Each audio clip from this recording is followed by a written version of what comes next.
On today's episode of the Football Fellowship podcast, it was the top of the table clash that led the headlines this weekend, but maybe not so much for the action on the pitch, as Arsenal held City to a goalless draw at the Etihad.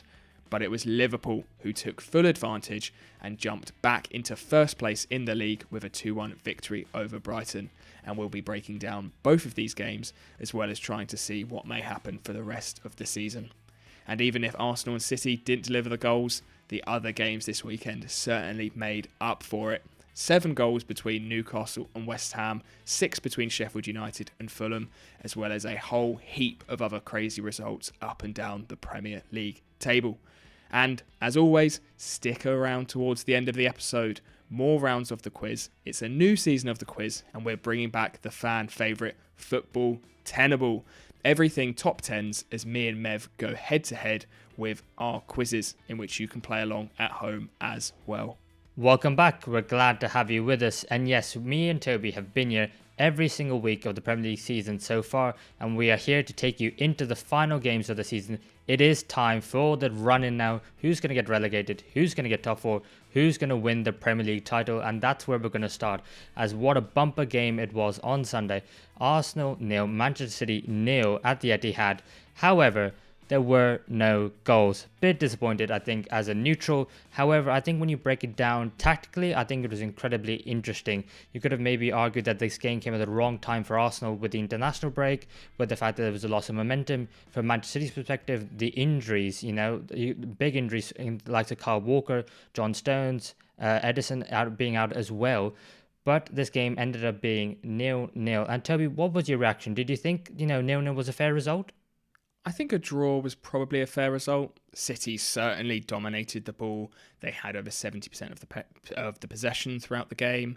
And I think once they got that ball into Arsenal's half, they played it really well, did struggle a little bit to create chances, but they did dominate proceedings in terms of possession. But for Arsenal as well, they were able to counter, put in some really nice transitions, which at times I think maybe they had opportunities to probably score a little bit more than City. Maybe that's my Arsenal bias, but I think the way some of their moves went were quite impressive. But ultimately, their whole game plan was at times to just sit back, let Man City have the ball, trust their defence, trust that they'll perform really well, and they really, really did, and kept City very, very quiet in comparison to a lot of opponents that City come up against. So I think overall a draw was probably the fair result. Would you agree? Yeah, I absolutely agree. I think both sides were kind of trying to figure out how best to nullify their opponents first, rather than maybe trying to figure out how they were going to score goals. I don't know if that's maybe harsh to say. I don't necessarily think that it was both teams parking the bus, especially not from Arsenal. I just think that Pep knows Arteta, and Arteta knows Pep from working together with each other. So I just think they knew how the other one would think, and that just kind of led to a bit of a mundane game in terms of scoreline, in terms of momentum, and in terms of attacking intent. But I think you have to give incredible defensive credit to the Arsenal players. I think the fact that Gabriel Jesus and Bukayo Saka defended so resolutely. Yes, you can maybe make an argument that Gvardiol and Akanji, before he got substituted, were high and wide, traditional fullbacks, and were pushing the Arsenal wingers further back, but I actually think it was, credit to the Arsenal wingers for actually sticking to the task as well. I think, Odegaard and Havertz, who's come under a lot of criticism very early on in the season for his lack of ability of scoring in front of goal, although he has turned that around recently. I think defensively, him and Odegaard, I think Jorginho and Rice in the middle of the midfield, I think Saliba and Gabriel as well absolutely handled Haaland on toast. He was, getting in arguments with Gabriel, getting very distracted, and I think what was incredible was Gabriel and Haaland kept on arguing, getting into duels, and the Saliba were just calmly picking up the ball and just clearing up any danger that there was. So I think from the Arsenal perspective, I think it was a very solid defensive performance going away to the Etihad, preventing Manchester City from scoring. But was a draw enough? Do you think that there was a missed opportunity, perhaps, with the fact that Man City did have injuries, there was international break, so maybe they did lose a little bit of momentum? How the game went, were you happy with the draw?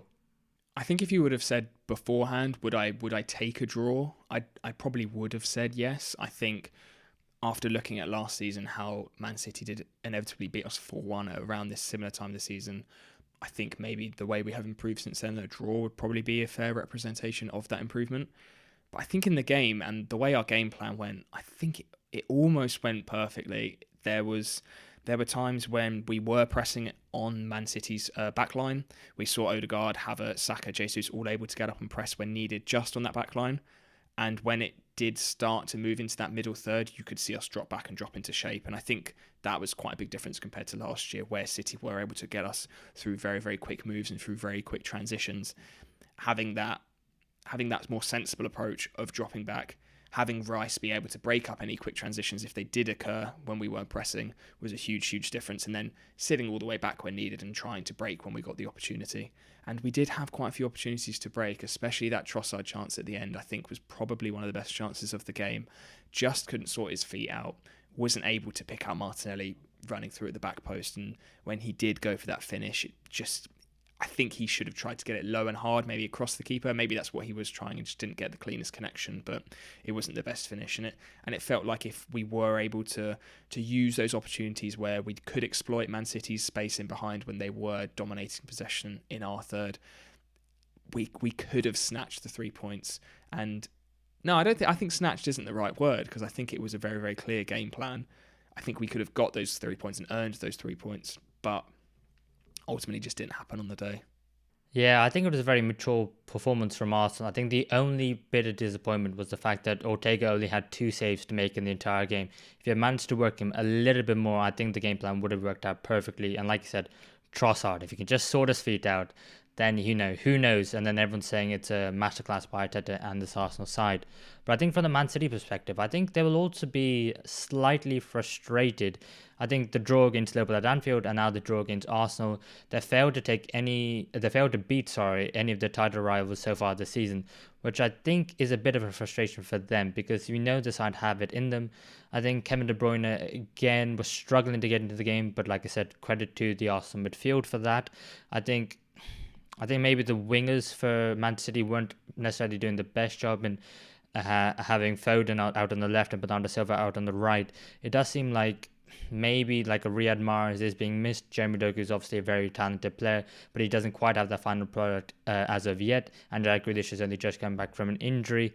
I think it is very frustrating for Man City to know that they have the capabilities to break a side down and, go on and win this game and potentially clinch the title and get one hand on the trophy. But when your players don't take the chances that they have, or create enough chances especially, I think it's one, especially at home, where they can be a little bit disappointed. Do you think that's fair? Yeah, I think so. And I think especially the way that they were trying to play, I think they were trying to create attacks on both fronts. I think when they had Kovacic dropping in alongside sort of that defensive line, playing in, it was like sort of a left centre-back in a 3 role almost. I think the purpose of that was when they were playing out the back to have someone who's really, really good on the ball and can release players like De Bruyne, Foden, Bernardo Silva to then carry in transition as they did last season. But the way that Arsenal were set up and pressing and not having any of that mid-press, all that really brought to City in the end was allowing Gvardiol a bit more freedom, and he probably was one of their best attacking outlets in that first half, which I don't think was necessarily what was meant to be achieved by Kovacic playing there. And then even further up the pitch, I think the second way that they were trying to attack was their usual way, having all that control on the ball, waiting for an opportunity, waiting for a gap to open up. And it was Arsenal's defensive line, that really, really impressive structure that we saw from the likes of White, Saliba, Gabriel, and Rice just in front of them. Those opportunities didn't open up, and the Man City players weren't able to really get any sort of creative freedom, create any chances. And I think we saw that by how quiet Haaland was. It wasn't necessarily his fault, perhaps. We know that's not his game in terms of sort of link-up play, but the fact he didn't really get a sniff all game, I think, was less about restricting Haaland and how Arsenal were able to set up and restrict those incredible players, the likes of De Bruyne and Foden, be able to create things for him. Yeah, do you know what? I think you've actually mentioned something there, which I didn't think about coming into this, but I think the fullbacks of Manchester City have been crucial for the way that Guardiola's decided to now start playing, and then more of centre-backs are more solid and resolute, and the ones really, you got the John Stones or Akanji kind of inverting from centre-back into midfield, but you don't necessarily worry about the wider defenders if they're high up the pitch. So, for example, Kyle Walker is obviously amazing defensively, but going forward, does he have the best final ball? Not necessarily. Gvardiol, while he had a very good game against Arsenal, Do you worry about him having the ball in possession? Not really. Ake the same, Akanji with his back to goal, not necessarily. So it's only really John Stones. And then I just thought to myself, well, if it was Arsenal, you worry about Ben White, you worry about Timber, Zinchenko. If it's Liverpool, you worry about Trent Alexander-Arnold, Andy Robertson, Conor Bradley. But I don't really worry about the wide defenders, whoever they may be, for Man City. And maybe it's one where Pep Guardiola... And again, this is very minute details against top quality sides, and this is going to be an issue for majority of games for Man City because they have the quality clearly. But I wonder if they need a bit more creativity in the fullback area going forward, just because maybe they've gone one way and maybe they've gone a bit too far in terms of the defensive. I don't know, I just thought of that from the top of my head. Is that something that you can maybe see for yourself? Yeah, certainly. I think that makes a lot of sense, and I think against maybe other low blocks, Arsenal were definitely setting up in a low block in this game. I think we normally see those sort of wide centre-back, full-back hybrids, the likes of Kyle Walker, Nathan Ake and Gvardiol, they sort of occupy that half space. So we normally do see the wingers really, really wide and the fullbacks coming into that half space to sort of support them. So they can be that pivot between the really, really wide winger and someone like De Bruyne, Rodri, Kovacic, who are going to be in the middle of the pitch. But I think the way that Arsenal neutralised the wingers in this game especially, I think Kivior maybe did struggle at times, but Ben White especially had a really, really good game in keeping Foden very, very quiet out wide, which meant that those sort of wingers and creative players drifted in a little bit more. We saw Bernardo Silva and Foden coming a little bit narrower, which then meant the wide spaces had to be occupied by these fullbacks that aren't the most comfortable out in those really wide positions. So I think generally that is something that does work well for them, and those centre-backs and full-backs can do that really, really well whilst also having that recovery in behind, which is why they are there, especially someone like Kyle Walker, who at times, I'm sure in this game, was missed in that space behind the right-back, could have been occupied by Arsenal a little bit better. But yeah, in these games where you're coming up against a stronger defensive unit, having someone with a little bit more creativity in those full-backs role could certainly have helped them break Arsenal down a bit better. Yeah, and now going forward, there are lots of games in midweek. Manchester City are at home to Aston Villa. Arsenal are at home to Luton Town. You'd expect Arsenal to win that game in midweek, and you would maybe put your money on Man City as the favourites, but I don't think you'd be 100% sure what's going to happen. Obviously, Arsenal now 2 points behind Liverpool, 3 points behind Manchester City. What are your thoughts on Arsenal now in the remaining games? Do you think that they're going to go on and win every single game? And if not, where do you see them dropping points? Yeah, there are some really tough games left in that schedule. Looking at, we've still got Tottenham away, we've still got United away, we've still got to play, I believe Aston Villa is still in there as well. They're not easy fixtures at all. It's so difficult. I'd like to think we can go on and win all of those games. There's no reason why we can't.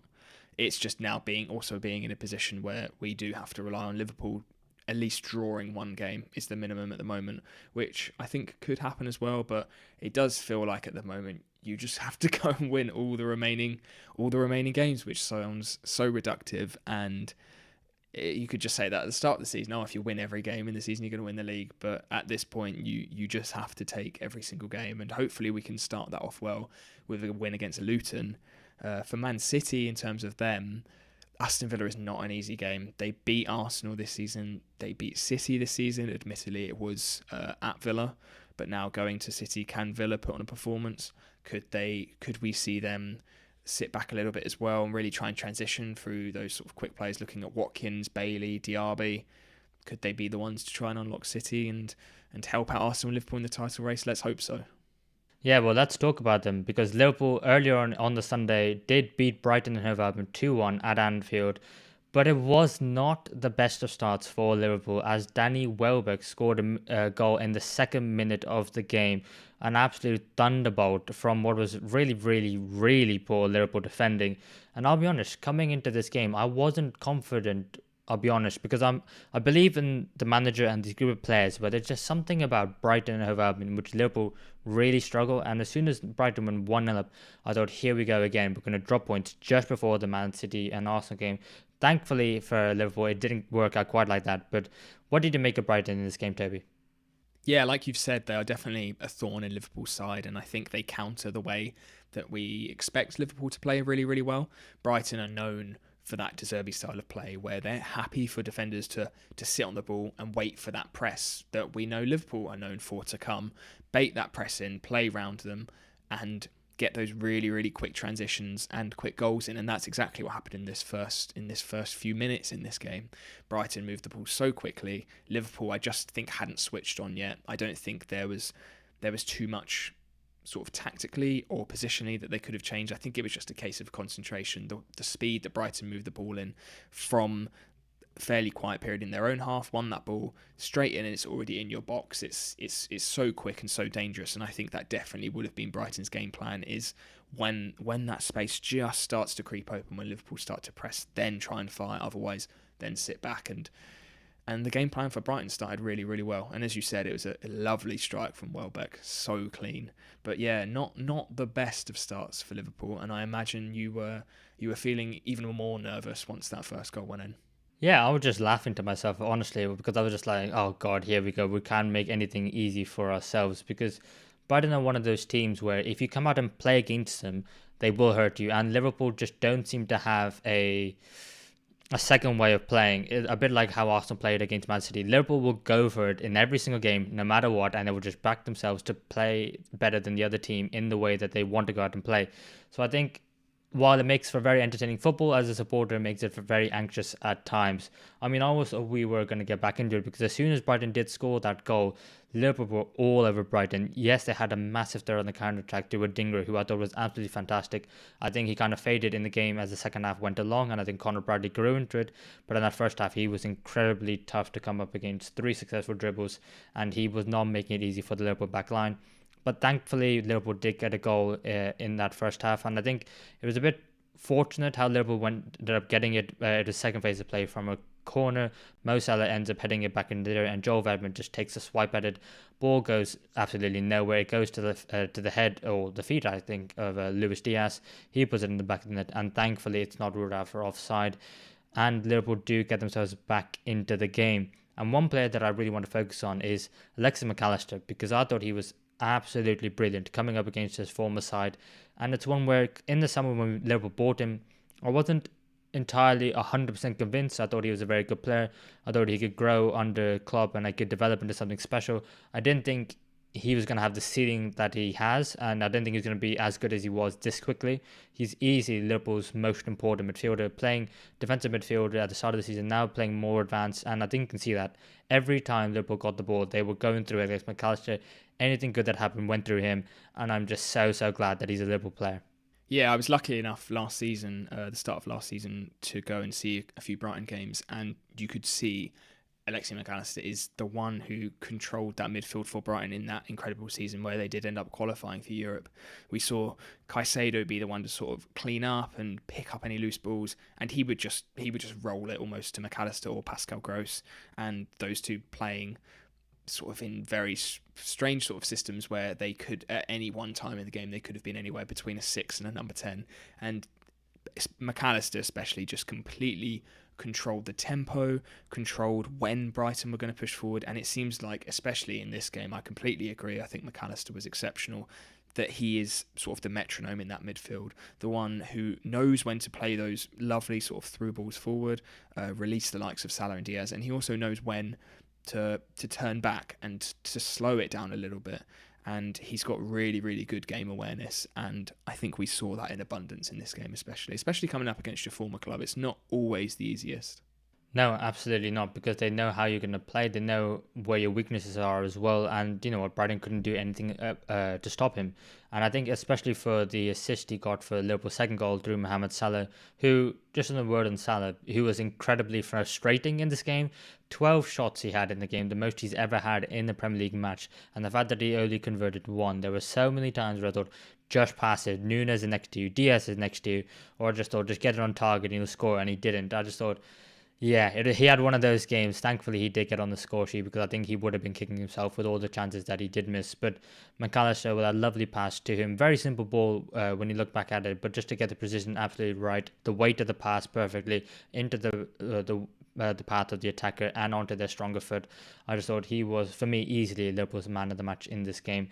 And Liverpool now do go top of the Premier League. 29 matches played, 67 points, 2 ahead of Arsenal, 3 ahead of Manchester City. And I'll go first because I think Liverpool can win the league? Yes, absolutely. I also think, though, that Arsenal can win the league and Manchester City can win it. Do I think Liverpool will win the league?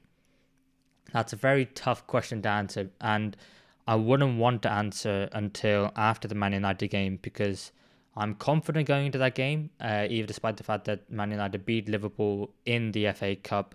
I think if Liverpool were going to lose a game between then and the end of the season, it would have been that FA Cup game because as long as we don't lose to them in the league, that's the priority, that's what matters. And I think there is a tough period for Liverpool in the end of April where they have to go away to Fulham, away to Everton, and away to West Ham in the space of a week. That's going to be the season-defining week because I think Liverpool struggle against Fulham but generally get the results. Liverpool struggle against Everton and struggle to also get the results. And Liverpool versus West Ham. West Ham are going to be fighting no matter what.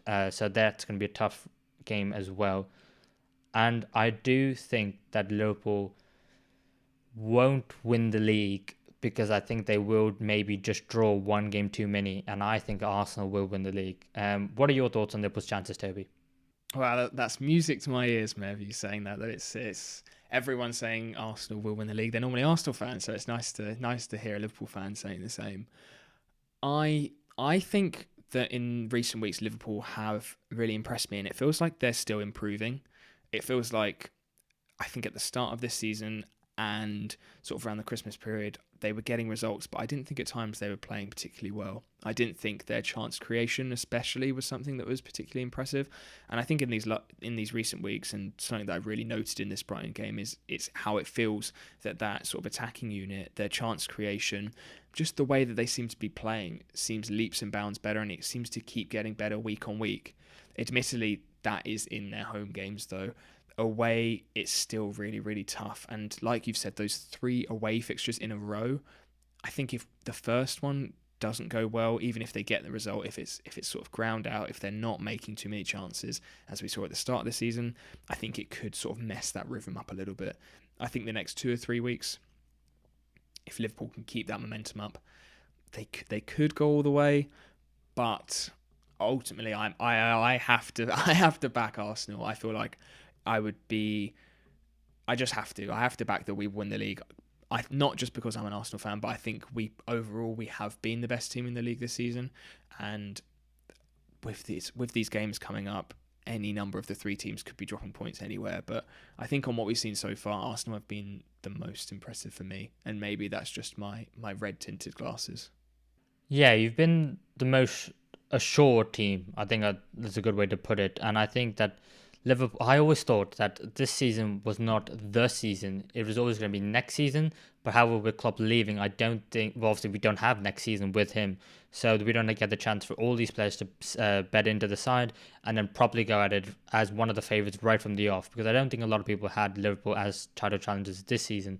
But I think it's more of okay, we're here now, Klopp's leaving, the team's as good as it's going to be under him, we may as well go for it. And I think there is the romance around Liverpool and Klopp's departure, I think will be the redemption in compared to the first season, where in Klopp's first season, Liverpool lost to Manchester City in the League Cup and then they lost to Sevilla in the Europa League.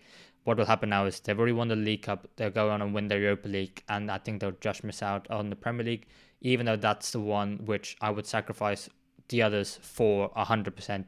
But it's not up to me. It's up to the remaining sides in the Premier League to make sure that they roll over for Liverpool, which obviously is not going to happen because everyone is fighting for something, just like Newcastle and West Ham were, who are fighting for an outright chance of Europe. And what an absolute cracker of a game. Newcastle 4, West Ham United 3. Jesus, first game back after international break. Didn't expect this game to, be what it was. Where do you want to start with this one, Toby? Yeah, I wasn't expecting this game to be amazing either, and I'm not really sure why, considering now after this game, Newcastle have only kept 1 clean sheet in their last 12 games, and West Ham haven't kept one in their last 10 games. So I think if there was going to be any game that was going to deliver a 7-goal thriller, it was going to be this one. But I also felt the same. I thought maybe they'd show some resilience between them, but yeah, ultimately it was just an all-out attack game, really. Newcastle, again, really struggling defensively, and even more injuries piling up for them now. We're looking at Lascelles, Botman, Trippier, Livramento, Pope, and Emil Krath all injured now. I don't know where they're going to get any more defenders from, to be honest. And a large part of Newcastle's struggles recently have been because of those injuries, especially since last season, how solid they were and how much they relied on that defensive unit. Really, really consistent. We saw the same backline week in, week out, and it delivered. And this season has just been so many spanners thrown in the works. And luckily this time they were able to outscore their opposition, but still conceding 3 goals at home to West Ham, who aren't on the best run of form at the moment, is a bit worrying, especially with what side are they going to field next week? I'm not even sure. Mate, not even next week. Who are they going to field in midweek? Because maybe some of them, they could have been knocks. You could have said, okay, fine, hopefully they'll be fine for next weekend. But they've got a game in, I think, from the game on Saturday. I think they've got in 3 days' time. So they've got no chance. It's just going to be a recovery day. Who's fit? We go again. That's honestly, it's brutal for Newcastle. And I think a lot of the fans will probably just be hoping with the injuries that they've had this season, just end the season now, please. Because I think the only thing is it's probably going to get worse before it gets better, and it probably won't even get better this season. So I think Nick Pope and I think Kieran Trippier are reportedly back soon.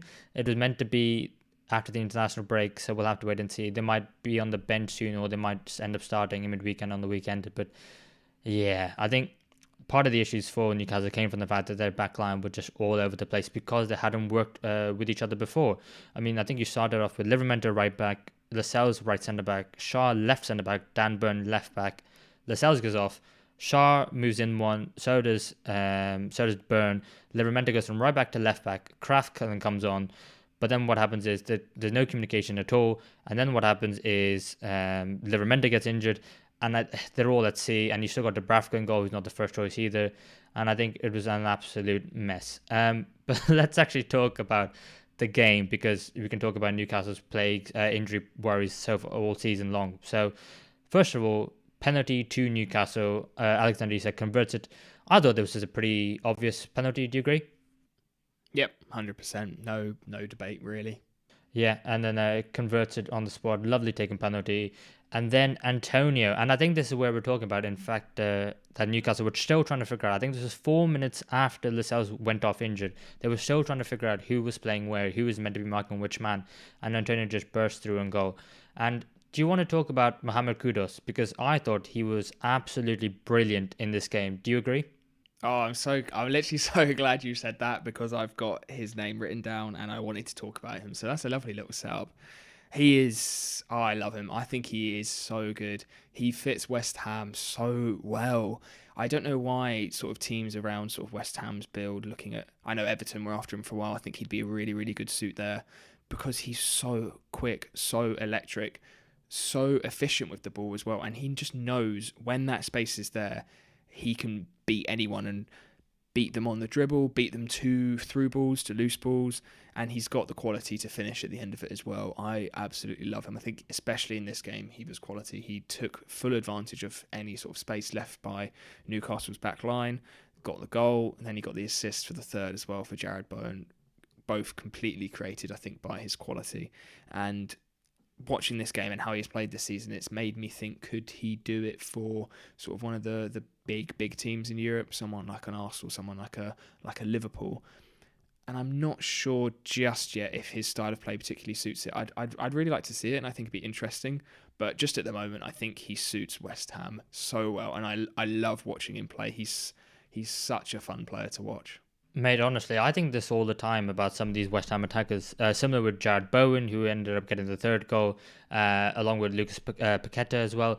I think to myself, like Man United, the amount of money that they spend on players and they get it wrong time and time again, you could absolutely see Bowen, maybe Kudus doing a job for Man United on the right wing, potentially playing up front as well when Haaland's out injured. And I think there's so many teams, with a great respect to West Ham, who would benefit from a lot of their players.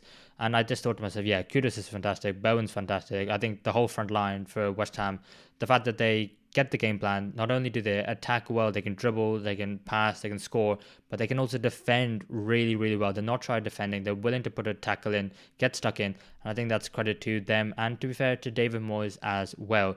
But David Moyes will be absolutely fuming because when West Ham went 3-1 up, you thought to yourself, right, this is it. Going to get the win here. Finally, going to get some pressure off my back. But Newcastle managed to find a way. And I think it's only fair enough that, Newcastle do get some luck going forward as well. And they got another penalty. And again, do you think this one was a penalty? Yeah, again, I think it was a penalty for me again. Yeah. It was lovely work by Anthony Gordon. But I just thought Calvin Phillips, he had a bit of a shocker with the tackle, didn't he? Yeah, it's another one we saw. I think was it in his debut? Did he give away a penalty? I can't remember. Was it a penalty on our own goal or a red card? It was memed for a while, his debut. But yeah, he hasn't had the best start to his West Ham career, and especially the sort of poor run in form coming just before the Euros. It would be quite surprising, I think, if he makes it on the plane, even with how Southgate has used him over the years. So yeah, really unfortunate for him. But Newcastle, as much as I think, West Ham really let Newcastle back into the game, I think we have to give a lot of credit to Newcastle. As much as we can say how poor defensively they have been, going forward, the quality they have, I think, is superb. Anthony Gordon has been electric this season. He has really, really stepped up, and we're really seeing that potential that we saw when he was first talked about at Everton. He's been superb. Alexander Isak, I've always been a massive fan of. I think he's fantastic. Admittedly, it was just 2 penalties, but I think still his overall game is really, really good. He always looks confident. He always looks composed, and he's got a lot in his game, not just finishing. He's a fantastic dribbler as well. And sort of their midfield, even sitting behind Bruno Guimaraes, one of the best midfielders in the league, able to create, able to pick up the team around him and really drive them forward. And the star of this week, Harvey Barnes, coming back from injury, off the bench, 2 goals, clutch. Been obviously hit by injury this season. He's not one of the first names on the team sheet, normally a squad player, but a fantastic squad player to have if he can come off the bench and provide an impact like that.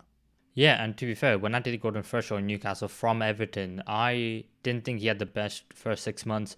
But Harvey Barnes came in after a phenomenal time at Leicester City, and I thought to myself, right, Barnes is going to be first choice. But no, Anthony Gordon has completely stepped up. Harvey Barnes has had to settle for a place on the bench when he has been fit. But now maybe you could see a world where maybe both of them start with all the injuries that are going on, and maybe even Barnes could get himself back into contention for the England side like he did when he was at Leicester City, although there is very stiff competition.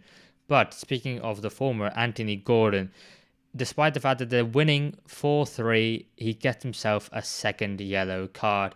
And I'll give my thoughts on it first. I thought his first yellow card, yes, absolutely, for pulling back Mohamed Kudus, that is a definite yellow card, 100%. And I think his second one, I think it was as well. I think we've seen referees maybe being a bit more lenient on the time wasting and kicking the ball away.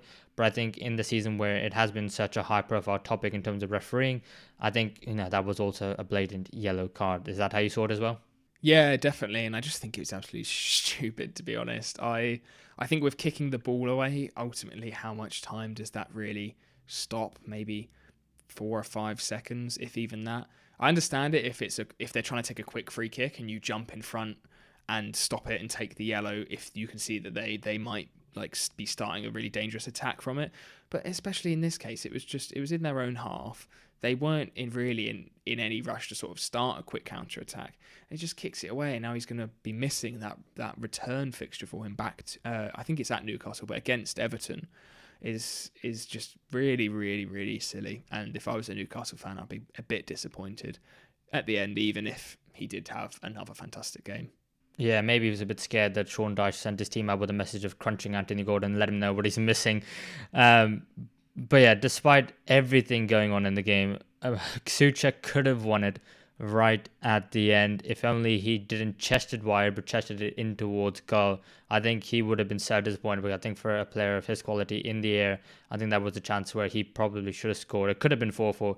It could have been like 7-6. I think the defending was so bad from both sets of players. But I think credit to the attackers, and you know what, just generally as a neutral, thanks for a fantastic game of football. This was an absolute joy to watch. And, after the first game back after the national break, what a game. And the same can be said for Sheffield United 3, Fulham 3. I don't know where the goals have come from. Teams at both ends of the table fighting for absolutely everything, not giving up, even though you and me have written off Sheffield United so far this season. They were incredibly impressive going forward in this game, despite the fact that defensively maybe they were still a bit poor. But what positives can Sheffield United take out of this game, apart from just the 1 point?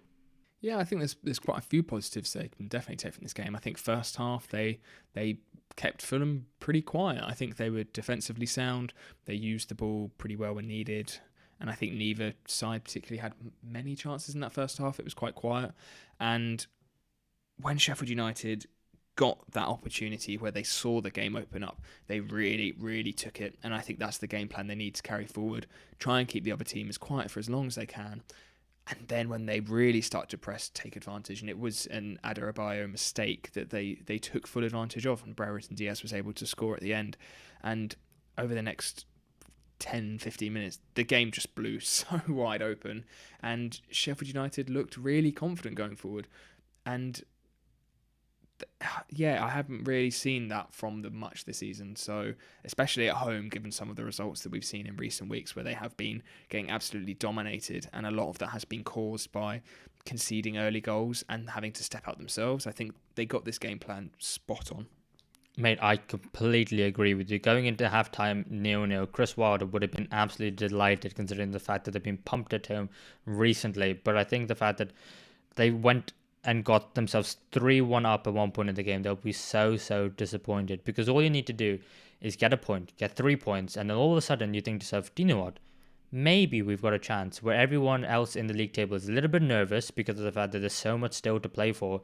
Maybe you can go out there with a bit of fearlessness. If you get relegated, who cares? People still expect us to get relegated, but let's go out with a fight. They didn't quite get the 3 points, but they still managed to get a draw. And I think what was crucial to Sheffield United's forward play was the strike partnership of Ollie McBurney and Ben Brereton Diaz.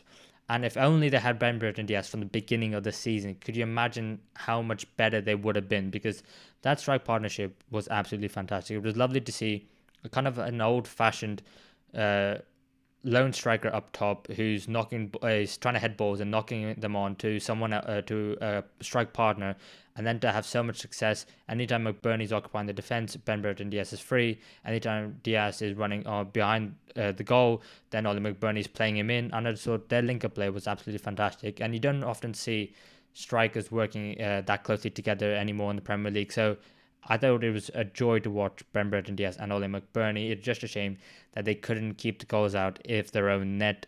Because, Fulham, they did have chances themselves. First of all, Palhinha, completely free from a corner. I thought it was absolutely criminal. But then it was thanks to Bobby Decker-Reed and then Rordigo Muniz, who's someone I want to talk about. 8 goals in his last 8 games. Is he the second coming of Mitrovic for Fulham, or do you think this is just a little bit of a hot streak? It's really difficult to tell with these sorts of players, like we saw with, I remember there was Almiron. Was that last season? He went on an absolutely crazy goal scoring form. And don't get me wrong, he's a very good, talented player, not always been a goal scorer, but in that period he scored like 9 or 10 goals in sort of 8 or 9 games, very similar record to Muniz. And it's difficult to tell how long this will sort of carry on for and what else he can bring once the goal scoring stops, because inevitably the striker will be going through a period where maybe 2, 3, 4 games they won't get a goal and they have to bring a lot more to the team than just the goal scoring. And I think Muniz does that pretty well. I think he's able to bring in the likes of Iwobi, bring in the likes of Reed and Willian and Kearney into games. He does it very, very well. But ultimately, I think what has been his best bit has been his finishing. He's been so clinical, really, really good positioning, and the amount he's scoring, he's just going to be riding off that, and so confident, as we saw with his goal this weekend. What a finish. Yeah, mate, it was absolutely phenomenal. It's a shame it wasn't a winning goal because it absolutely deserved to be so. And I just think for Fulham, they're 10th at the moment in the table. I think they're 11th, and I think they'll probably end up somewhere around there. They've had a fantastic season up until this point, and not a lot of people probably expected them to have such a big season, especially with Mitrovic and a lot of the goals going. But I think if they can just shore up the defense a little bit more, then they could have a really good side going forward. If it wasn't for the fact that maybe Tosin's going on a free, but I think apart from that, and maybe Palhinha is potentially on a move as well, but we'll see with Fulham. I think there's a lot to be positive about with them. Should we then move on then to Chelsea and Burnley? I had to, pause because I was turning the page because there was so much to talk about with all of these games. Chelsea 2, Burnley 2. And another game, more goals, more red cards, not only just for players in this one. Jeez, where do you want to start with this one, Toby? Yeah, this felt like a a bit of a classic Chelsea performance, I think, and something that is as surprising as it was them just to get a point against Burnley at home. Again, maybe it's not so surprising. Racking up an XG of 4.26, 33 shots they've had this game, only able to score 2. And on the other side, they let Burnley have 18 shots and an XG of 1.64, which I think for me is almost stands out more than the sort of chances they missed in this game. And I think a lot of that comes hand in hand in the way that they play. A lot of their build-up and I think the best chances they create come from deep and come from quick transitions where they seem to really, really bomb forward. The midfield really starts to push up. Looking at Enzo and Gallagher, they really push up and join the attack. And when they attack like that, they attack so well and they look so dangerous, which is where a lot of these chances are coming from. But I think in doing so regularly, it leaves them so exposed at the back.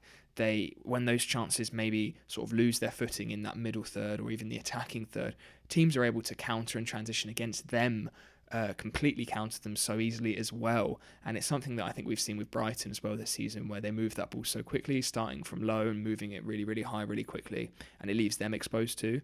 And I think that's the exact same case with Chelsea. And I think in a home game against Burnley, you shouldn't really be playing in terms of that quick transitional style. I think Chelsea need to start getting that ball up into the attacking third and retaining it in there, having a lot more control on the ball, a lot more possession in those sort of attacking areas, as opposed to relying on those sort of high risk, high reward transitions. And I think that's why not only they create so many chances, but why they really let Burnley into this game, and Burnley could have even snatched 3 points with the way it went on. Mate, do you want to do just the rest of the game? That was an amazing bit of analysis. And to be fair, I've got it roughly something similar pointed out, but I think you've absolutely nailed that. So I'll just go on to talk about the decisions in the game, because I think Aston, who got himself sent off for 2 yellow cards, I think for the first one, absolutely fair enough, pulling back Mykhailo Mudryk. I think the second one, I think the referee has had a howler, and I think VAR has had a howler. If I got myself sent off for that second yellow, I just thought to myself, I would have absolutely lost it. I don't know how Aston managed to not get himself a straight red for just not dissent for that, because it was an absolutely awful decision. And fair enough to Vincent Kompany, because he's been very cool, very calm in the dugout, despite the fact that his side have lost a lot of games this season, and they've had a lot of decisions go against them. But I can absolutely see why he's lost his rag with the referee. That is no way a second yellow. That's not a way a penalty. Do you agree? I do agree, but I don't think it's a penalty, and I definitely don't think it's a yellow card. The only thing I can think of is sort of thinking why the ref gave it. I think it was the height of Assegnon's hand on, was it Mudryk? I think it's the way he sort of grabbed, and it looks like he's really grabbed and pulled him down. He hasn't, because you can see in the way that Mudryk's fell that there's no way that Assegnon's arm and hand are doing that. I just think it's the way you could see if he had actually applied pressure, then that would have definitely been a pen. So I understand maybe why the ref was giving it, and maybe this is me sort of thinking in terms of being like an attacker, I guess, when I play myself. But yeah, I think it was a really bad decision, and it definitely should have been a pen, but can kind of understand maybe why it was given, just to give the ref a little bit of slack. But yeah, again, totally justified reaction, I think, from Burnley to feel a bit robbed. Oh no, I don't know. I don't think the placement of the hand matters unless it's on the face, and it was really on the shoulder. So for me, as a defender, I'd be absolutely fuming if that was given against me, and if that cost my team a penalty, and I got a second yellow for that.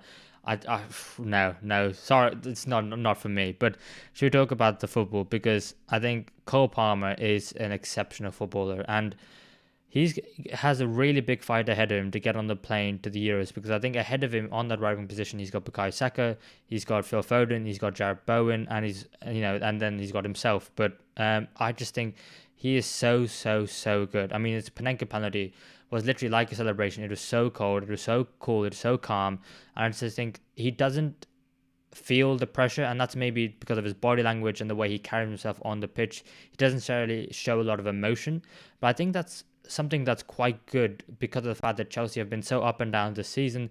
They're only in 10th place at the moment, and they gave the game away in the late stages.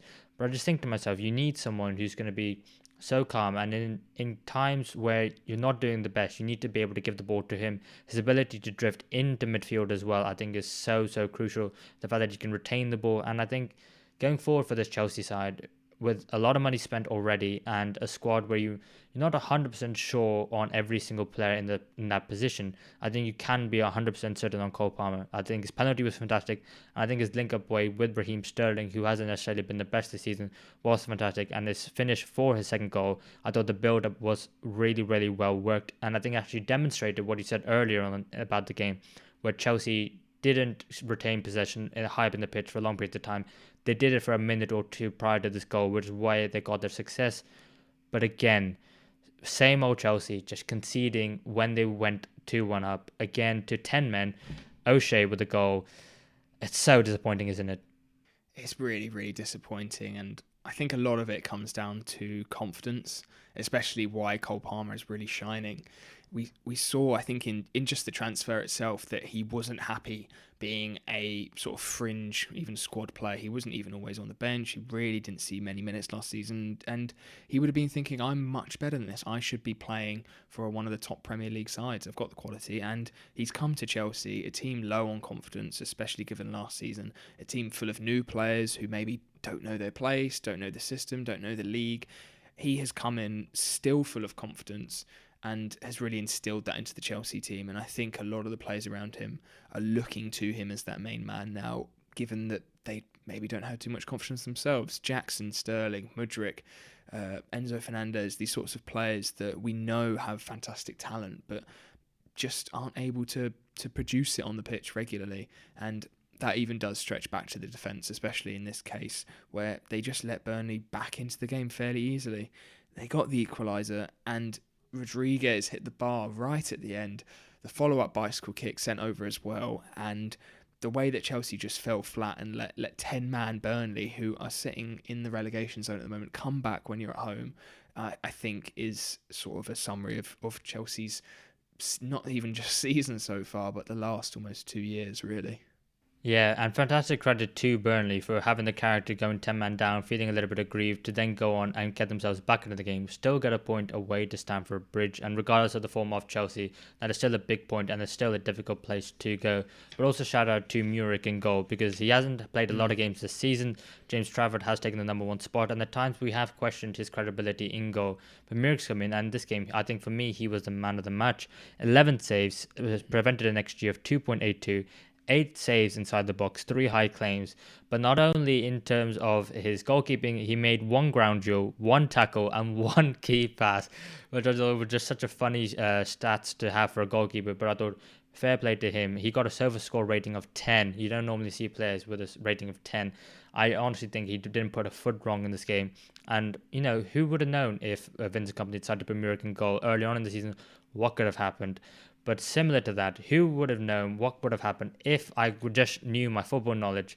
I may not be 2-1 down in the Football Fellowship quiz. Come on. Yes. New season. Get in. Come on, boys. Yes, it is back. And do you know what? It is Football Tenable, the return. I think I had a lot more success with Football Tenable. Obviously, what am I referring to? I'm referring to the fact that I am 2-1 down at the moment. And I need a big comeback in order to level it and let it go to a decider. Because you quite comfortably thrashed me, didn't you?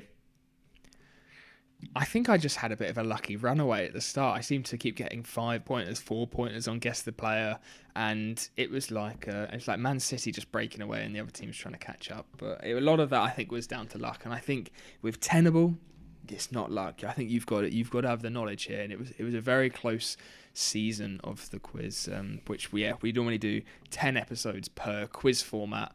Whoever wins the most out of those 10 episodes, or the running total that we do, they get the point. So I've got 2 points for Tenable and Guess the Player, and Mev has got 1 point for Guess the Club. So back to Tenable. Can Mev tie it up and make it 2-2? We'll have to see over the next 10 episodes. Yes, well, for my sake and for all the viewing audience, I better to make it entertaining.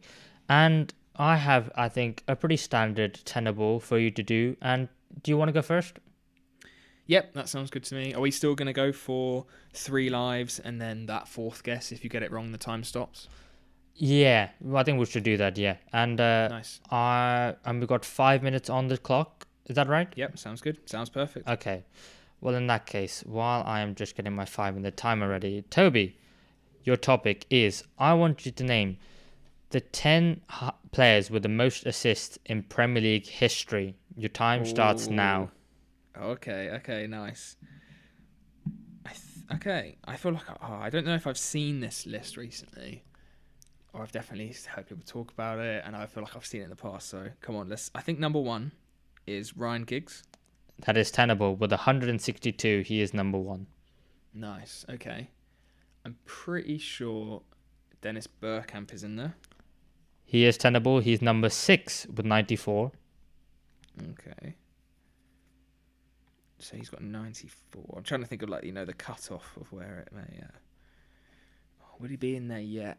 I think he must be. Kevin De Bruyne? Kevin De Bruyne is number 3 with 107. Wow.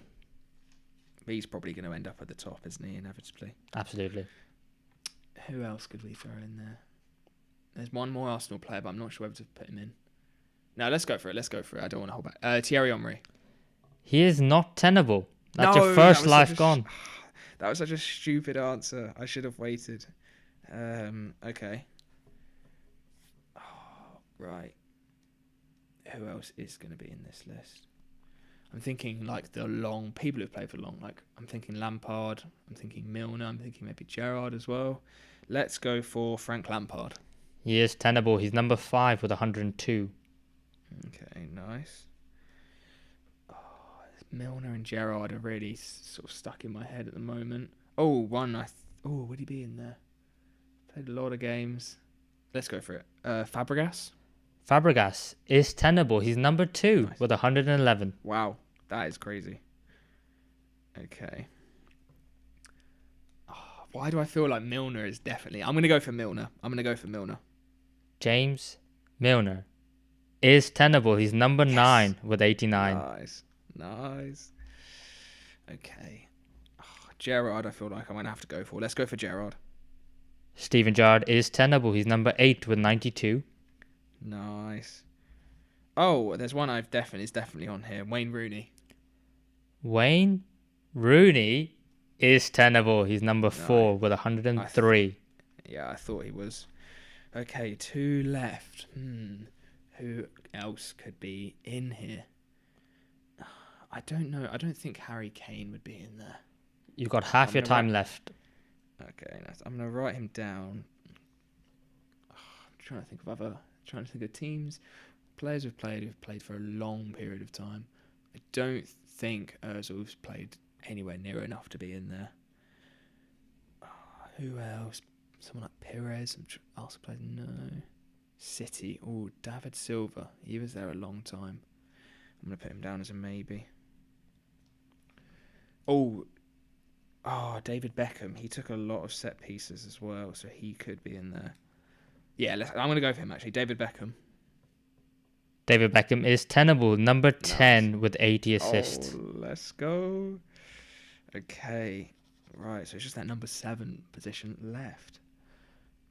Who else could be in there? Teams, they're normally going to be around the top of the league, so maybe Man United back in the day. Someone like Paul Scholes might be in there, just for sheer volume. Yeah, let's try Paul Scholes. Paul Scholes is not tenable. Damn. Okay. 2 lives gone. Let's go for... do I want to go for David Silva? No, I don't think I do just yet. Let's try and think of some other teams. Maybe Chelsea. Any players played a long time for Chelsea? Not that I can think of. Liverpool. I don't think they've really had any players long enough in the Premier League era.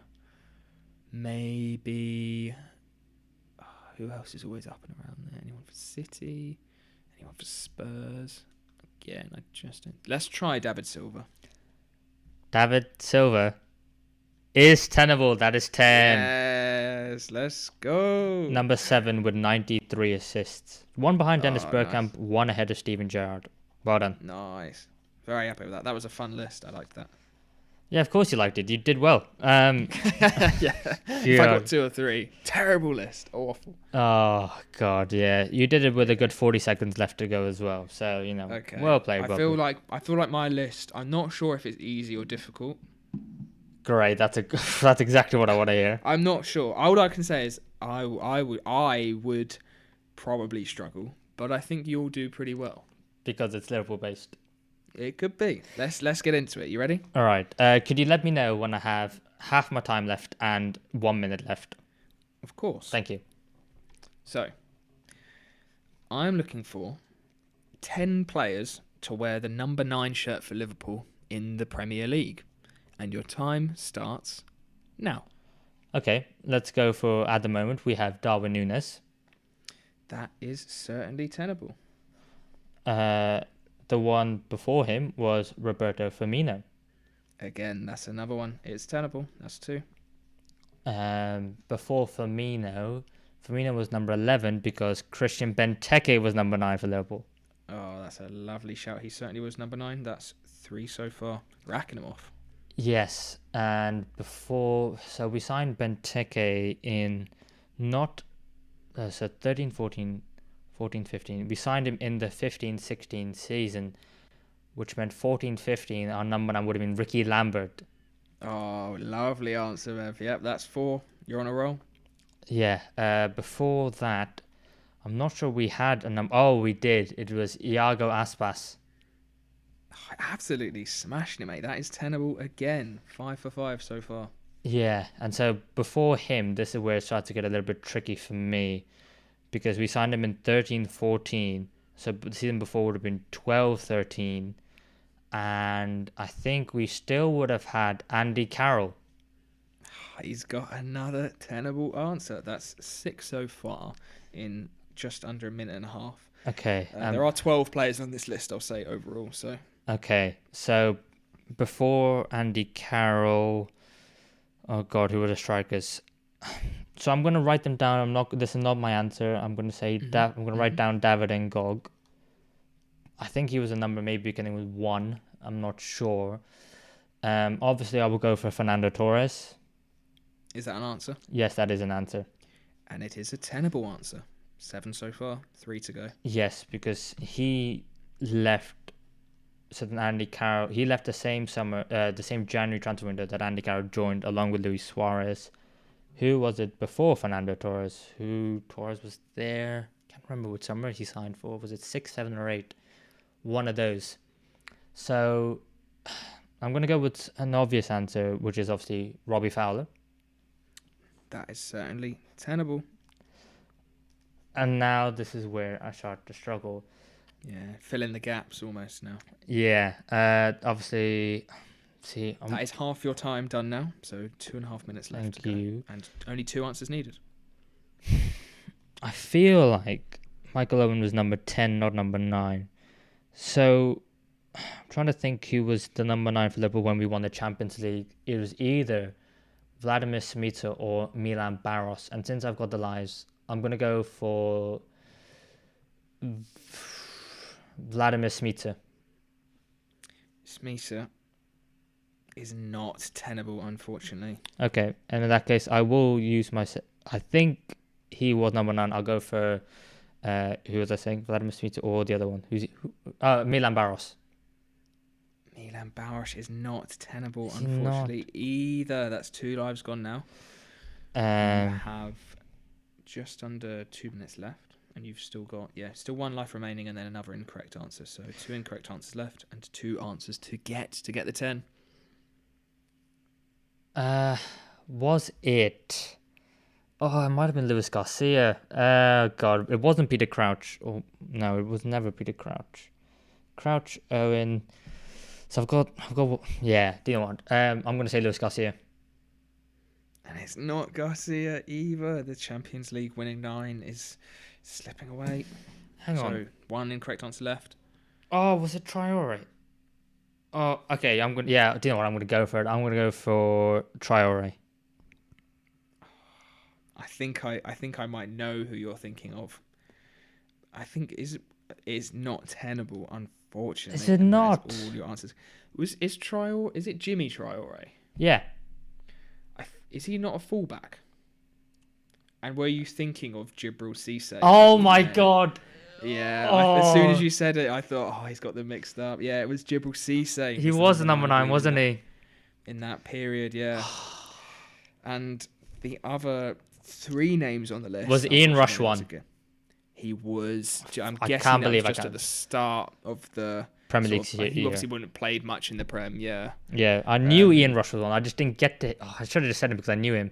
I was trying to think. I was focused too much on the Champions League number 9. Yeah, and then there was Nicolas Anelka was in there as well at one point. Yeah. And El Hadj Diouf. Oh, well. Was another one. Yeah, probably similar time frame to around Cissé. Yeah, well, he was rubbish, so I was never going to say him. Yeah, 8 points. Still a very, very good score, I think, because that is a difficult list, even for a Liverpool fan. Oh no, I should have got 10. I don't know why I didn't just go and just say Ian Rush. I got too focused on who was Liverpool's number 9 during the Champions League. Yeah, I know you knew it was Cissé as well. Is who you were thinking of. I can't believe I said Traore instead of Cissé. I've literally just been to the Legends match and in Liverpool against Ajax, and I saw him play live, and I knew he was number 9. I've got the match program. Oh my God, that is bad. That's just unlucky. It's unlucky. So that is bad. 10-8 on the first week. Strong starts. Yeah, I should have got 10. Anyway, you take the lead, unsurprisingly, going into the rest of him, and we're not going to have too many to do, are we? No, I guess it would just be to the end of the season, however many weeks there is. Obviously, 9 to 10 games left, but a few midweek ones in there. So, yeah, maybe we'll just have to go until the season ends, however long that may be.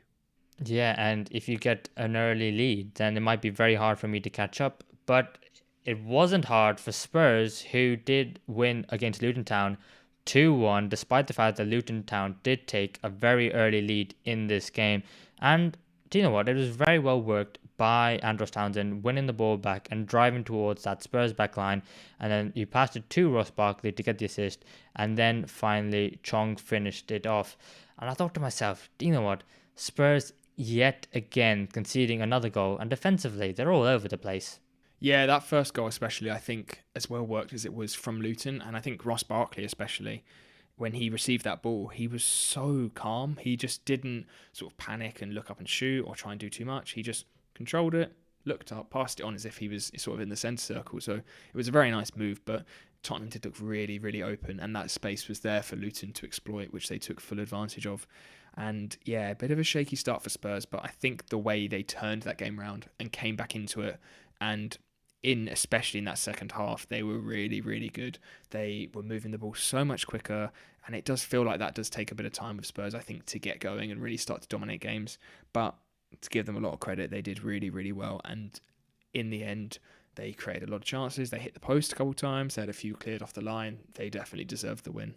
Yeah, and I think credit to Ange, because he made a change at halftime. He took off Kulusevski, brought on Brennan Johnson, and Johnson, who came in the summer for a lot of money for Tottenham Hotspur, and I did think to myself, where is he going to fit in? And especially with Werner joining in January, you got the options of Son, Richarlison as well. I thought to myself, he's had a really good impact for Spurs this season for his very first year, and I think any time he got the ball, he was a threat. He was a bit like Alexis McAllister for Liverpool in that Brighton game. Anytime Spurs had the ball, give it to Johnson, he was going to do something. And quite often it was 1-2s with either the forward or with the fullback Porro, who's overlapping him or sometimes even underlapping him. And I thought to myself, he did really well. And doing what I actually probably think he was my man of the match for Spurs, despite the fact that he came on at halftime, because I thought he was absolutely exceptional. And it was his play down the right hand side which actually led to the Luton own goal for Kabore. And then, it was his play again to get the assist for Heung-min Son.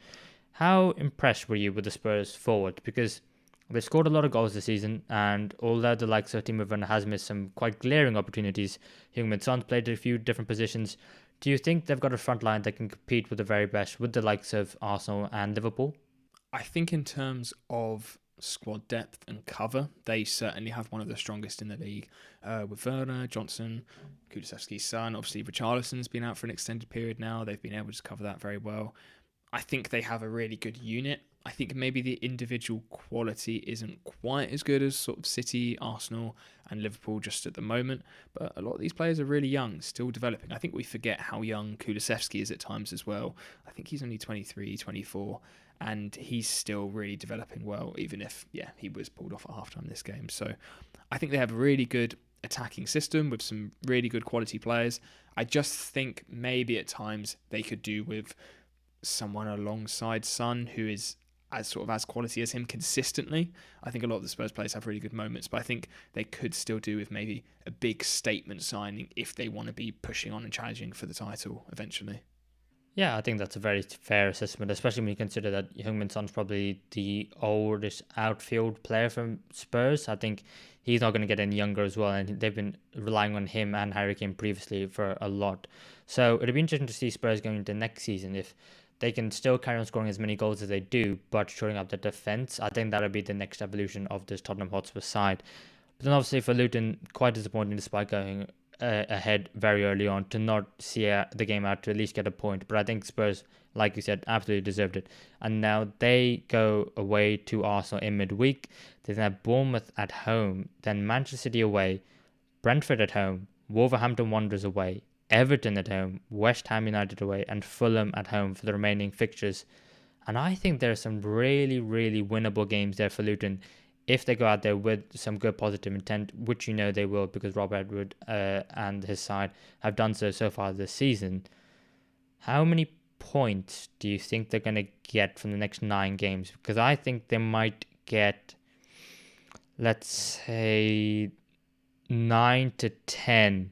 If that's enough to stay in the Premier League, I'm not quite sure. How do you see their run going? Yeah, we were discussing this last week or the week before, I believe, how many points a team needs to stay up this season. And we were looking, and it's going to be looking around almost like sort of 30 to 32.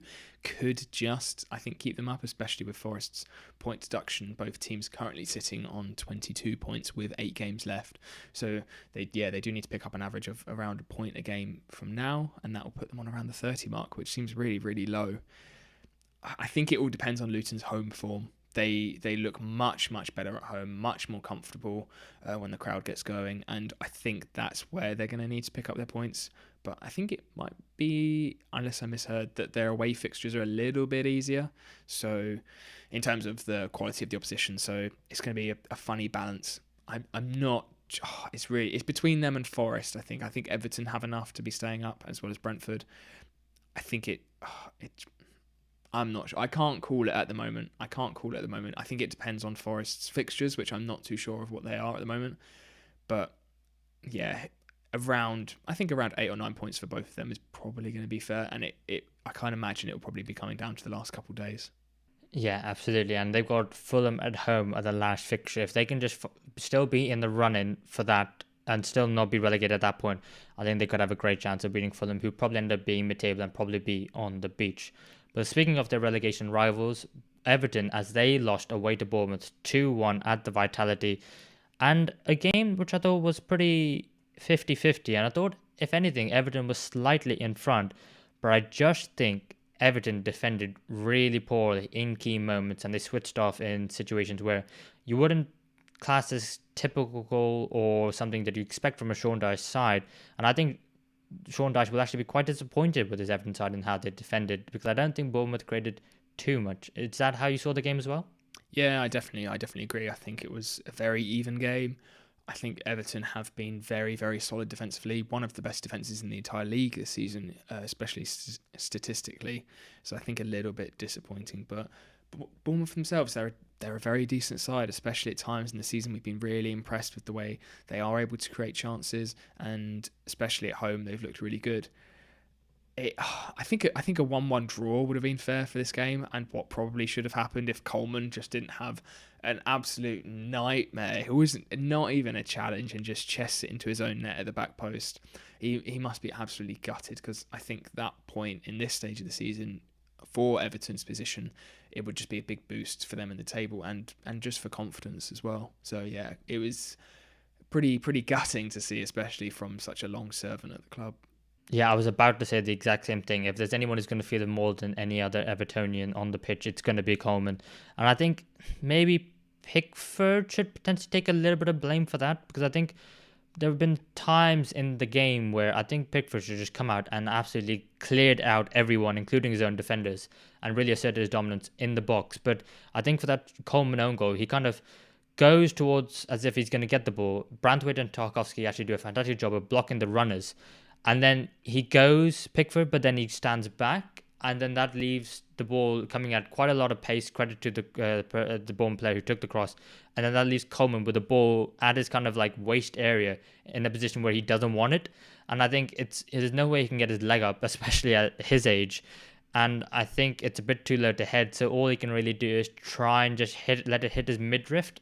And if anything, he's trying to get it to Pickford. But honestly, he has no time to react to that ball coming in.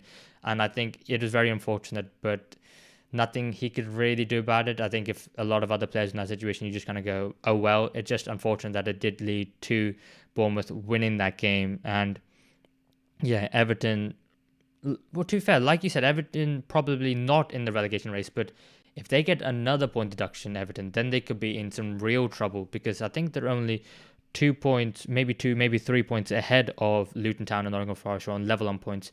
So they're not out of it just yet, especially with a recent run of form. I think Everton have a great chance of getting relegated, which is not something you want to hear as an Evertonian, but I think I think they're still in the mix. I love how when you say that, it sounds they've got a great chance of getting relegated. That can only come from a Liverpool fan, I think, being potentially that excited about Everton getting relegated. No, I do want Everton in the league, because I think having the Merseyside derby is good for the city, and it's it's a historic fixture. If they can get relegated and then come straight back up next season, it'll be fine. But I don't want them to get relegated then again. I think it'd be funny, but I think it would be quite sad for a city which have close ties to their rivals, I would say. But yeah, just go down and come back up. But I think it'd be funny. Yeah, I get what you mean. Just because, them obviously being rivals, but like a lot of respect, I think, between the two clubs in terms of sort of the history of the clubs as well. They're two huge clubs, and as you said, that Merseyside derby would be sorely missed, I think, if they went down. And I think in terms of the quality of their team and the way they have played this season, I don't think they deserve to get relegated either. It would feel quite harsh. Yeah, and I think for Bournemouth, for a side who, came under a lot of pressure at the beginning of the season, was Iraola the right man? Is he doing a good enough job? Why did they decide to sack Gary O'Neill? I think now they find themselves comfortably mid-table, not in any chance of getting relegated, on 38 points, which is, a fantastic feat. Kind of gone slightly under the radar with how good a job Gary O'Neill is doing at Wolves, when Marcus Silva is doing at Fulham, and also the mediocrity in the mid-table from arguably maybe some of the bigger sides, that I think, Iraola has done a fantastic job of Bournemouth, getting them to mid-table and getting them out of safety. We should then move on then to Aston Villa versus Wolves, which was a 2-0 win for the home side, for the Villains. And this was a game where I kind of desired a bit more from Wolves in this game. Yes, they got injuries like every other team. Yes, they just come back from the international break, and a lot of players who went out. But I just did think they just looked a bit like a side who were potentially on the beach. Is that fair? Yeah, I think that's fair for sort of the middle section of the game where Villa dominated. It was quite easy, I think, for Villa to be able to turn the game around, because, to give Wolves some credit, they started really brightly.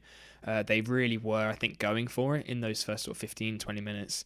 And I think given the fact that it's obviously a big derby between the two teams, that it was needed and that passion was sort of needed. But I think it faded pretty quickly, and it became quite easy for, as I said, Villa to turn that around in the middle section and to get the game done sort of either side of half time. So yeah, it was disappointing how Wolves dropped off, and they did pick it up again towards the end of the game, but at that point it was a little bit too late, really.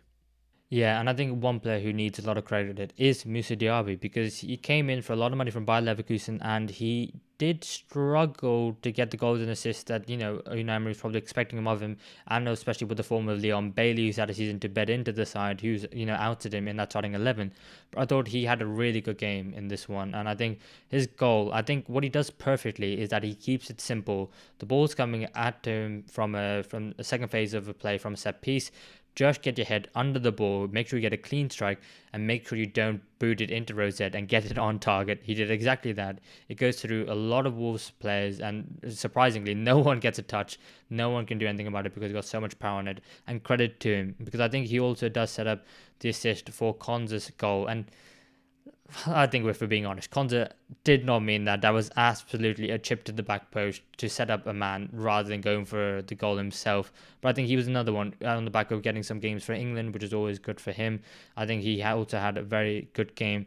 And now Aston Villa find themselves, in fourth place, 3 points ahead of Tottenham Hotspurs, although they have played a game more. And it does seem like fifth place will also be Champions League, although Villa will probably want to get top four just to cement it and put it without any doubt. How impressed have you been with Aston Villa this season? Yeah, very, very impressed. And I think they do deserve Champions League football from the way they have progressed. Hopefully that fifth place can get it, because I think Spurs do deserve it as well. I think it depends on how Liverpool, City and Arsenal do in the European competitions, as well as Villa themselves actually in the Conference League, which is interesting. So they could sort of be helping themselves out potentially by going further in that competition. But yeah, hopefully we can get that fifth place, because I think having five teams that all really do deserve Champions League football would be great. But Villa especially, the way they've improved, the squad that they have, and the way that those players within that squad have improved individually as well is fantastic. Especially Ollie Watkins, someone we've seen come on leaps and bounds, and he did come off at half time against Wolves, and I'm not sure if it was like a serious injury or if it was just a little sort of precaution, especially with the City game coming up. But hopefully he can be fit for that City game and give them a bit of trouble, because that'd be good for as an Arsenal fan. Yeah, I'll be honest though, I think he is probably going to be out of the City game if it had come off at half time, because I think at 1-0 there was still a chance, because of how well Wolves played in the first 15-20 minutes, that they could have got themselves back into the game. Obviously that didn't materialise, but I think Emery is a manager who will always play his best 11 if they're fit. And I think, in my opinion, I think he probably is injured, and I think that is going to be a massive worry, and he's probably a 75% doubt, I'd say. But on something else that you said there, and I'm going to surprise you on the whole Champions League and getting fifth, I actually think that England getting a fifth Champions League spot is not a good thing, because to go into Europe's elite and a quarter of the Premier League ends up in Europe's elite competition, I think it's probably a team too many. And for me, I would like to see a bit more jeopardy, and I would like to see a team who do deserve it, like either Aston Villa or Spurs, miss out, because that's the whole point of it. It's meant to be, there's meant to be a meritocracy. You're meant to earn it. You're meant to be better than everyone else to be in that league. And I actually think that, there's a situation where we're going to come onto them, where Man United could find themselves in fifth spot, even though it looks unlikely. They absolutely don't deserve it. So to say 5 teams in the Premier League deserve to be in the Champions League, maybe this season that's true. But I think there could be some times where fifth place don't deserve it and are in it. And for me, I don't think that fifth should get the Champions League. I would like to see it be given to another league. That's just my thoughts. I don't know if you want to say anything about what I think about that.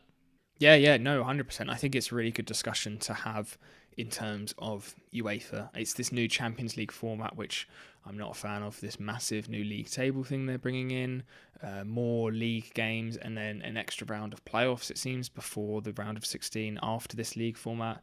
It's just too much. It's becoming too many games. It's also to make some more money off TV rights.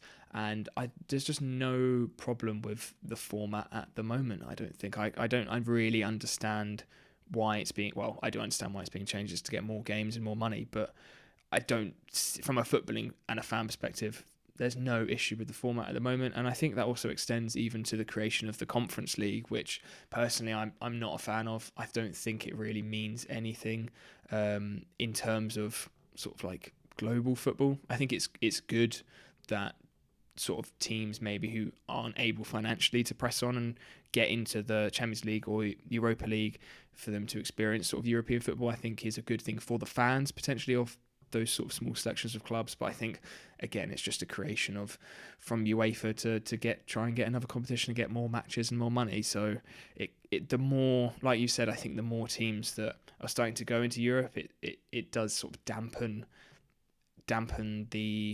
how special that should be and how elite that should be to sort of get into Europe. And that's coming from an Arsenal fan who was in the Europa League for many years, and it doesn't feel the same. It doesn't feel as earned, and it really doesn't feel as special. And I think hopefully that's not the case with sort of this increased number of teams going into the Champions League.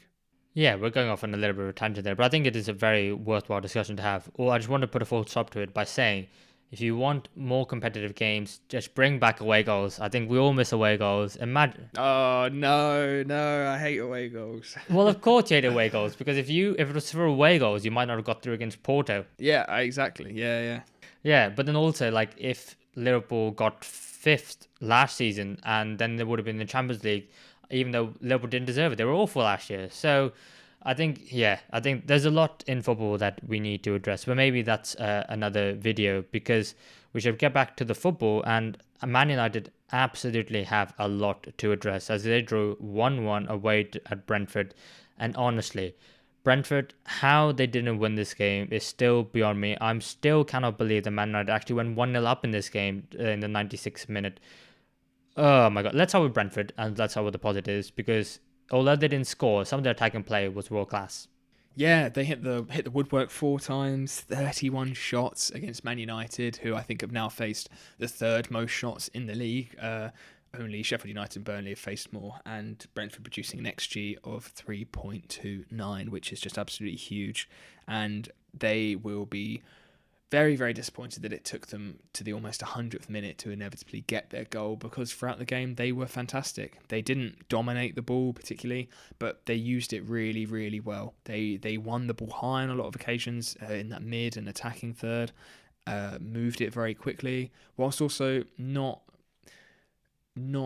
allowing United really to create too much for themselves, and they really restricted it. They restricted United moving the ball forward from those positions and created some great chances for themselves. So yeah, Brentford really should have put this game to bed and got the goals that their performance warranted. Yeah, they had 31 shots at goal, 6 big chances. They hit the woodwork 4 times, and they had 81 touches in the opposition box. I don't know how they didn't score a goal up until the moment that they did. But, I mean, in a weird way, credit to Man United for all the chances that Brentford did have. They weren't able to convert them. And I think Man United were hanging on by, they were hanging on, absolutely. There's no way you can put that any other way. But the fact that they didn't let Brentford score a goal, I think was more luck than anything else. But they didn't, and it seemed like they were going to go on and win the game thanks to a Mason Mount goal. And I think more than footballing, I think it's just really nice to see that a player who's come back from being out for a long period of time, signed for a lot of money in the summer from Chelsea, came in with a lot of pressure, hoping to change up the Man United midfield. Hasn't quite worked out from this season, but getting the goal, hopefully he can stay fit for the remainder of the season. Probably won't make it to the Euros, unfortunately for him, but next season, hopefully he can get started in this Man United side and really hit the ground running. But we have to say that Brentford did deserve the goal at the end, didn't they? Yeah, and it was a nicely worked goal as well, and a good finish from Aya. They would have been absolutely gutted if United that would have really been a smash and grab from United if they were able to sneak away from there with a 1-0 win. So yeah, I think even getting that last second equaliser, they're still probably going to be a little disappointed given how the whole game went to only come away with a point. We just finish off by talking about Nottingham Forest 1, Crystal Palace 1. Nottingham Forest, the first time they played the game since it was announced that they're getting the point deduction, which of course they are appealing. I don't really have too much to say about it. Maybe just the goals themselves. I think Mateta's was really well worked and a lovely finish. It's a funny system with him and Edouard. They both seem to be playing at the moment.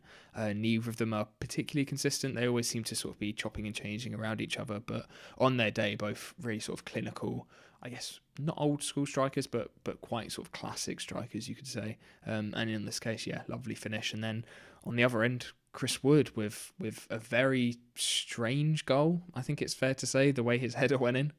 Yeah, absolutely. I mean, first of all, credit to Chris Wood for the fact that him realising where Dean Henderson was and realising that the only way he's going to score is if he headed it with the back of his head and looped it over Dean Henderson. Maybe all of that wasn't going through his head, but he did instinctively know this is what I need to do, and credit him for that. Question marks maybe over Dean Henderson and his positioning, maybe the way that he was too rooted to the spot, because a part of me did just think, just walk backwards and catch it, but at the same time, I mean, maybe I'm being a bit harsh on Dean Henderson there. I don't think he's had a very good season for Crystal Palace when he has come into the goal, signed for a lot of money, and I think Sam Johnson is undisputedly the number one for Crystal Palace. Maybe Dean Henderson, you maybe need to make an assessment over him in the summer, because I think he's probably better with his feet than Johnston. But is he a better shot stopper? I think no, definitely not. But I think Crystal Palace aren't in any real danger. They're 8 points clear out the relegation zone with one game in hand over Luton and Nottingham Forest. So I think they'll be fine. I think Oliver Glasner has time for the remainder of the season to get used to this Crystal Palace side, figure out who's best and who can play where in his new 3-4-3 system. And I think, Crystal Palace hopefully can score a few more goals, get the fans excited for the remainder of the season. And for Nottingham Forest, it doesn't look good, does it? They don't look like a team who can score goals and keep clean sheets at the same time. It seems they can do one but not both.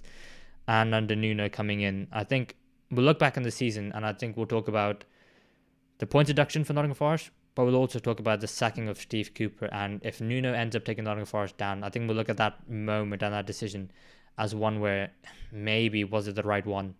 Yeah, especially as there hasn't been any sort of clear improvement. It maybe hasn't gone like a lot worse, but it does feel like a little bit of a drop, and definitely not like a big improvement that you expect. Not even a new manager bounce, particularly that lasted any length of time. So yeah, it's a difficult one. I think Forest this season have really relied on their home form, and I think it's going to be the case for the remainder of the season. They need to get 1 or 2 wins at least at home, where they do play their best and they do play quite adventurous. They've got some really good attackers: Alanga, Callum Hudson-Odoi, Morgan Gibbs-White, players who can really carry them forward. And I think they need to pick up those points at home like they have done the rest of the season, and it could be enough. Could just be enough. As we were saying with Luton, it's super close between the two. Yeah, it absolutely is. But yes, that is all we have time for on this week's episode of the Football Fellowship Podcast. Thank you everyone for joining us. If you're watching us on YouTube, please give us a like and subscribe. Share, tell your friends. We're amazing. We're here every week and we will be from here till the end of the season. And if you're listening to us on Spotify, please give us 5 stars, leave us a review, answer our questionnaire, let us know what you thought of the podcast. And we will be here next week to cover all of the big games and the remainder of the Premier League season, right from now to the end of the season. Stick around with us to find out who's going to get relegated, who's going to get top 4 or maybe top 5, and who's going to win the Premier League. Is it going to be Liverpool? Is it going to be Arsenal? Is it going to be me? Is it going to be Toby? Stay tuned to find out. Thank you for watching, and we will see you in the next one.